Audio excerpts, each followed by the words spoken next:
I've been asking the question, do we need another copyright or another science? And I focus on the field of scholarly publishing, and especially on the digital context.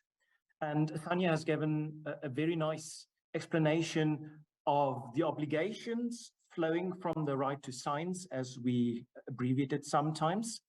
The actual provision in the International Covenant on Economic, Social, and Cultural Rights is Article 15, specifically 15(1)(b). So that speaks of the right to enjoy the benefits of scientific progress and its applications. It is interesting that Sanya has been able to make such a good explanation of what the obligations are, because until recently, we didn't really know what the content of this right was. It has been said it is a sleeping beauty because it has not been addressed in the jurisprudence of the committee supervising the ICESCO. But Article 15 needs to be read as a holistic whole. And this makes things interesting, but also perhaps complicated, because we've got a provision 1C, which speaks of the right to benefit from the protection of the moral and material interests resulting from any scientific, literary, or artistic production of which one is the author. So this seems to kind of introduce a contradiction. So if we relate this to the field of publishing, on the one hand, we say, well, there is a right of researchers and every citizen to access science. But on the other hand, there is a right of publishing firms to the protection of their copyright. Does this actually not stand in a conflict to the right in 1B?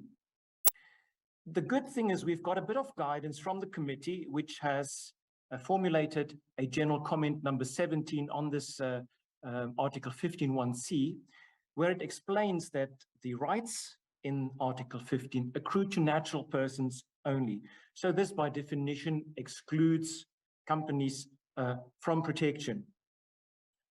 And another important aspect to realize is that Article 15(1)(c) is a requirement of the protection of authors' rights, but it does not provide an institutional guarantee of copyright as such. And if we think of the field of science, the question is, do we need copyright as it exists at the moment? That's a big question. Well, we do need the protection of authors' rights. You've got a right to be mentioned as the author. You've got a right that your work is dealt with in a proper way, you know, that the integrity is preserved. But the question is, do you really need the economic aspects of the right? If you think of scholars, they do not write in view of the normal justification for copyright, namely that it is to provide an economic incentive. But we as academics, we write because of the reputation that we want to gain. So ultimately, it seems that copyright as an institution, as it exists, is really created for publishers, specifically for commercial publishers, to make a profit. You know, we know that copyright was created in order to spread knowledge. So, well, we can see a justification there. But if we look at the publishing industry today, we see that it is making enormous profits. And this results from the fact that the state, first of all, pays for scientists doing research. Then we as the scientists donate our articles to publishers. They, well, if we put it bluntly, they convert them into PDFs and they sell them back to libraries. So the public pays for a second time for the same research.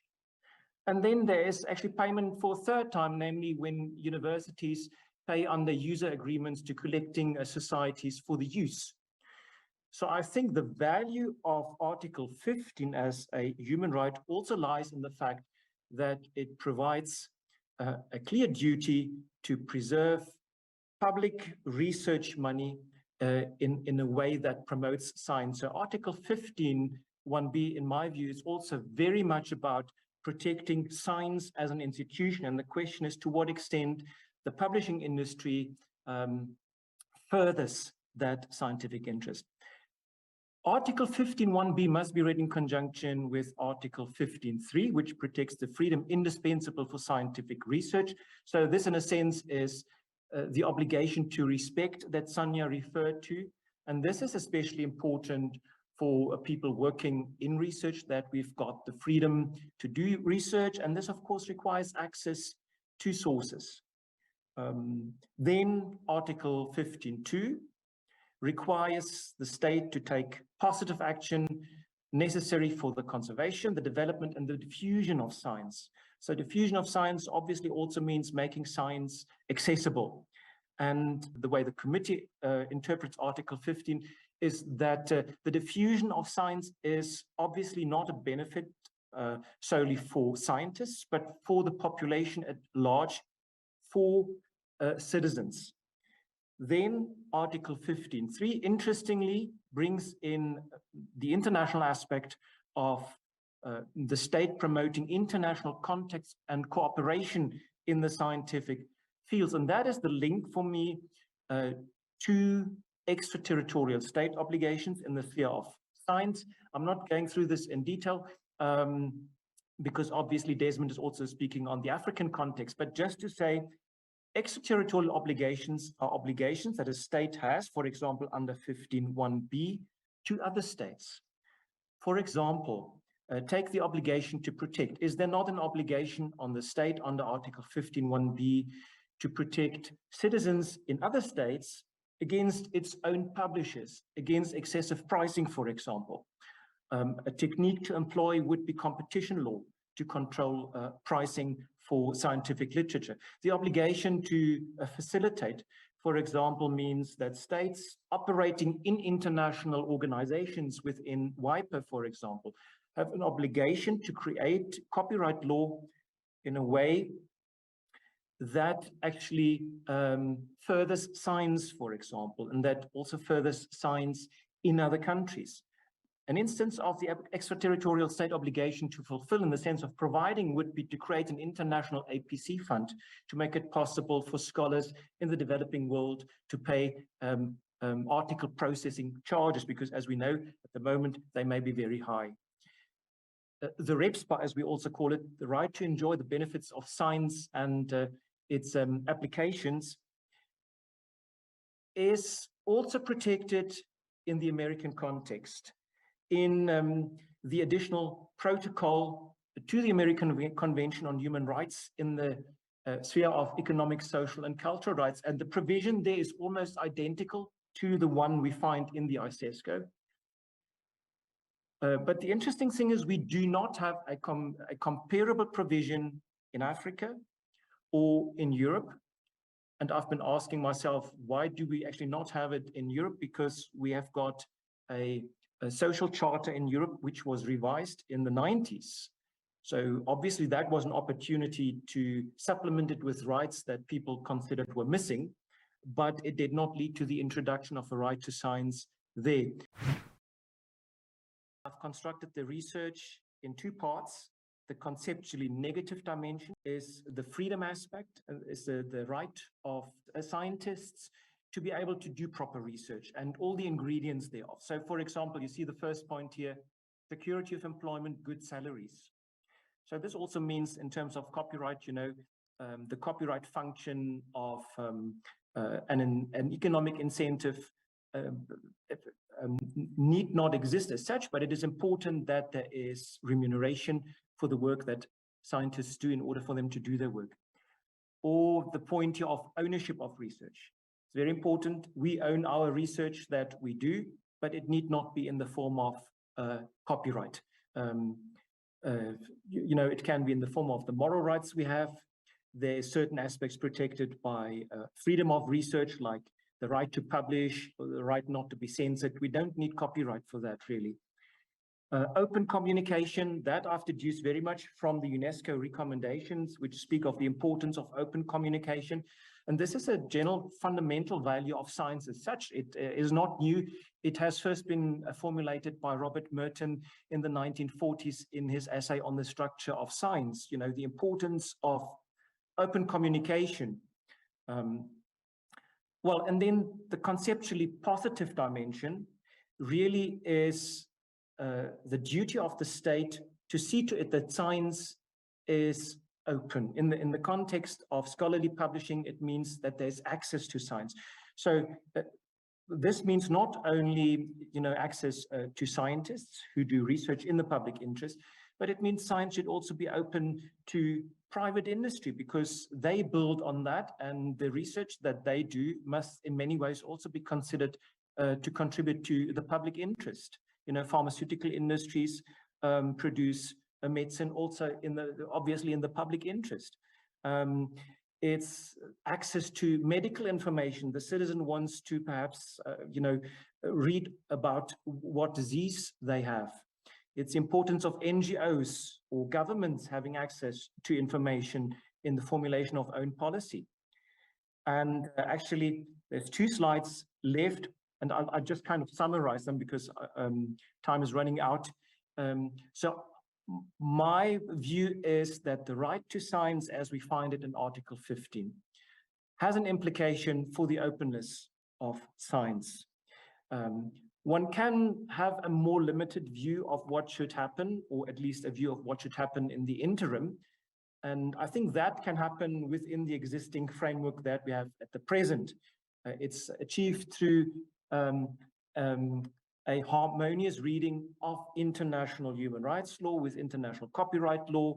So that means, for example, perhaps introduce price control to keep prices for library subscription low, or introducing a research exception, a comprehensive research exception, devising the possibility to do text and data mining, so an exception for that, or also working on author contract law, which means make sure that authors do not transfer the whole of their copyright, things like that. And in terms of, for example, open access publishing, the gold way of open access publishing must be controlled in the sense that APCs must be controlled, the article processing charges. So that is, these are obligations that in my view flow from the right to science. Now, my own view is, perhaps I'm going too far, I don't know, is that the right to science, as we find it, actually requires really far-reaching changes to the way we do science. It is really an obligation to move towards a genuinely open science and to the construction of a global scholarly knowledge commons, which has certain elements.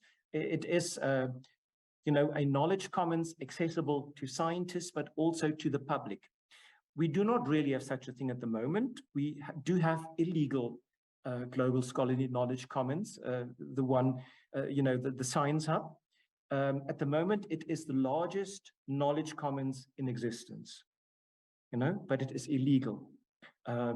Many scientists, also in the developing world, regularly consult Science Hub, and that's the way they do research. So I think there's a problem in the system which can be remedied perhaps by the right to science. The question is, okay, they again moves on by itself. What do we do with copyright?